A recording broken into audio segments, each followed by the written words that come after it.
Hi friends, triumph അച്ചീവേഴ്സിൻ്റെ പുതിയൊരു വീഡിയോയിലേക്ക് ഏവർക്കും സ്വാഗതം. തിരുവനന്തപുരം ജില്ലയിലെ പ്രശസ്തമായ ഒരു ദേവാലയത്തിലേക്കാണ് നിങ്ങളെ ഇന്ന് ഞാൻ കൂട്ടിക്കൊണ്ടുപോകുന്നത്. നമുക്ക് ബാക്കി കാഴ്ചകളിലേക്ക് പോയാലോ? തിരുവനന്തപുരം ജില്ലയിലെ പ്രശസ്തമായ, ഏഷ്യയിൽ തന്നെ അറിയപ്പെടുന്ന ക്രൈസ്തവ ദേവാലയമാണ് വെട്ടുകാട് പള്ളി. ഈ ദേവാലയത്തിലെ തിരുനാൾ ആഘോഷത്തോടനുബന്ധിച്ചുള്ള ദീപാലങ്കാര കാഴ്ചകളും അവിടുത്തെ തിക്കും തിരക്കുമൊക്കെയാണ് ഇന്നത്തെ വീഡിയോയിലൂടെ ഞാൻ ഷെയർ ചെയ്യാനായിട്ട് ആഗ്രഹിക്കുന്നത്. അതിനു മുമ്പായി നമുക്ക് ഈ ദേവാലയത്തെക്കുറിച്ച് കുറച്ച് കാര്യങ്ങൾ മനസ്സിലാക്കാം.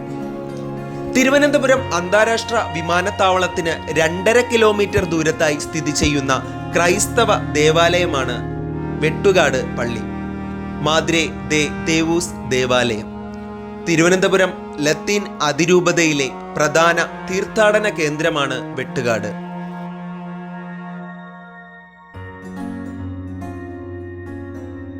പോർച്ചുഗീസ് മിഷണറിമാരുടെ വരവിന് മുൻപ് തന്നെ വെട്ടുകാടിൽ ഒരു ജപാലയം ഉണ്ടായിരുന്നതായും ഒരു ക്രൈസ്തവ സമൂഹം ഇവിടെ നിലനിന്നിരുന്നതായും പാരമ്പര്യ വിശ്വാസമുണ്ട്.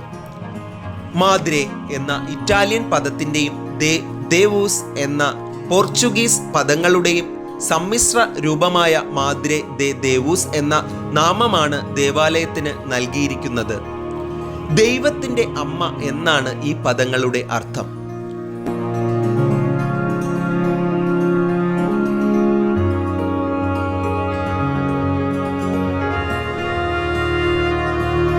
ആയിരത്തി 1942 ക്രിസ്തുരാജന്റെ തിരുസ്വരൂപം ഇവിടെ സ്ഥാപിക്കുന്നത്.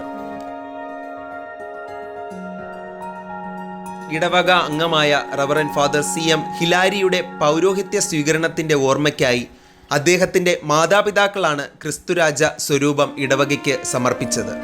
ആദ്യം ദേവാലയത്തിനകത്തായിരുന്ന തിരുസ്വരൂപം 2 വർഷത്തിനു ശേഷം അന്നത്തെ കൊച്ചി മെത്രാനായിരുന്ന റവറൻ ഡോക്ടർ ജോസ് അൽവേർണസ് ആണ് ഇപ്പോൾ തിരുസ്വരൂപം സ്ഥിതി ചെയ്യുന്ന സ്ഥലത്ത് വെഞ്ചരിച്ച് പ്രതിഷ്ഠ നടത്തിയത്. എല്ലാ വർഷവും ലത്തീൻ ആരാധന ക്രമവർഷത്തിലെ അവസാന ഞായറാഴ്ചയാണ് ക്രിസ്തുരാജന്റെ രാജ്യത്വ തിരുനാൾ ആഘോഷിക്കുന്നത്.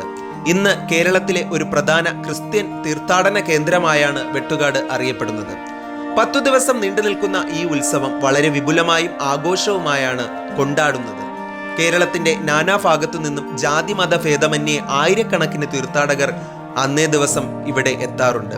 കൂടാതെ എല്ലാ വെള്ളിയാഴ്ചയും അനവധി പേർ ക്രിസ്തുരാജന്റെ അനുഗ്രഹം തേടി എത്തുന്നുമുണ്ട്.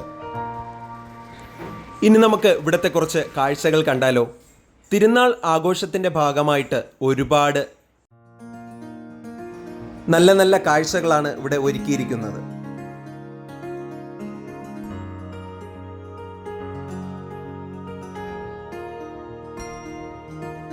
രാത്രി ഏറെ വൈകിയും ഇവിടെ ആളുകൾ തിക്കും തിരക്കും കൂട്ടി ഒരുപാട് ആൾക്കാർ ഇവിടെ ഇങ്ങനെ അങ്ങോട്ടും ഇങ്ങോട്ടും നടക്കുന്ന കാഴ്ചകളൊക്കെ നമുക്ക് കാണാനായിട്ട് സാധിക്കുന്നതാണ്. ഇതിപ്പോൾ രാത്രി ഏതാണ്ട് 11 മണി സമയത്താണ് ഞാനിവിടെ എത്തിയത്. അപ്പോഴും തിരക്കിനൊട്ടും കുറവില്ലായിരുന്നു. എന്തായാലും കുറച്ച് സമയം കൂടിയൊക്കെ അവിടെ ചിലവഴിച്ചതിന് ശേഷം ഞാൻ എന്തായാലും തിരിച്ച് വീട്ടിലേക്ക് മടങ്ങുകയായി.